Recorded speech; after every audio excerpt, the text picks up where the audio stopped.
आज बताएंगे कद्रू और विनिता। ये जो थीं रानियां महर्षि कश्यप की पत्नी थीं दोनों। कद्रू के जो पुत्र हुए वो नाग हुए, सर्पों के राजा हुए, कई हजार सर्प हुए। उन्होंने ऐसा वरदान मांगा कि मेरे पुत्र हो सर्पों सर्प प्रजाति के हो और कई हजार हो। तो उन्हें उस वरदान के उपलक्ष्य उन्हें पुत्रों की प्राप्ति हुई। वहीं विनिता ने कहा कि मेरे को तेजस्वी और बहुत ही बलवान पुत्र चाहिए और मेरे पुत्र गरुण हो।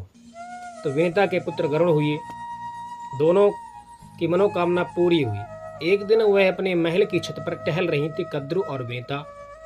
तो उन दोनों ने आपस में वार्तालाप करते करते यह शर्त लगाई कि उनकी नज़र एकदम से सूर पर पड़ी। सूर के जो घोड़े थे उनको देखते कद्रू ने कहा, हे बहन, जो सूरदेव के घोड़े हैं इनकी पूंछ मुझे काली दिखाई देती है, क्या है सच में है? विनिता ने कहा, नहीं, ये श्वेत वर्ण की है।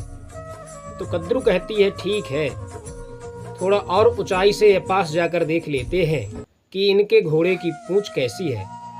मेरा मानना है कि श्याम वर्ण की है, ऐसा कद्रू कहती है। और वहाँ विनिता कहती है कि यह श्वेत वर्ण की है।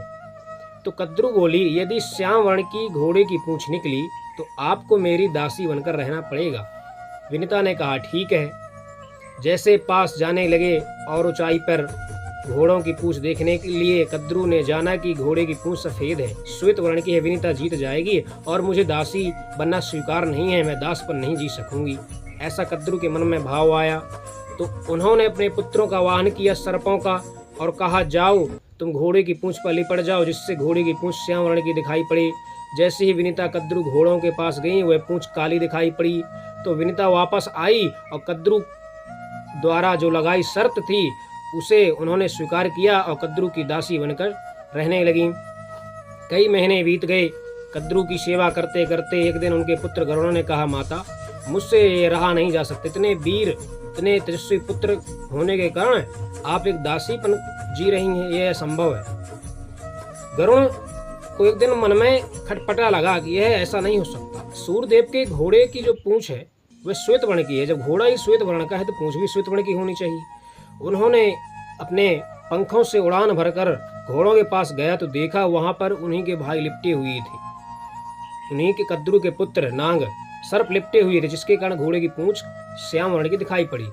क्रोधवश गरुड़ ने उनको काटना शुरू कर दिया, खाना शुरू कर दिया और आकर अपनी माता से कहा, माता, ये तुम्हारी बहन कद्रू ने तुम्हारे साथ छल किया है, आप दासीपन से मुक्त हो जाइए और दासी आप नहीं ये है, इन्होंने आपके साथ छल किया है। ऐसा जानकर गरुड़ ने तब से सारे सर्पों को खाना चालू कर दिया था। गरुड़ इसलिए सर्पों से बहुत चिढ़ते हैं, ईर्ष्या करते हैं कि यह मेरी माता पास बहुत छल किए थे, इन्होंने सब मिलकर मेरी माता को दासीपन बनाया था।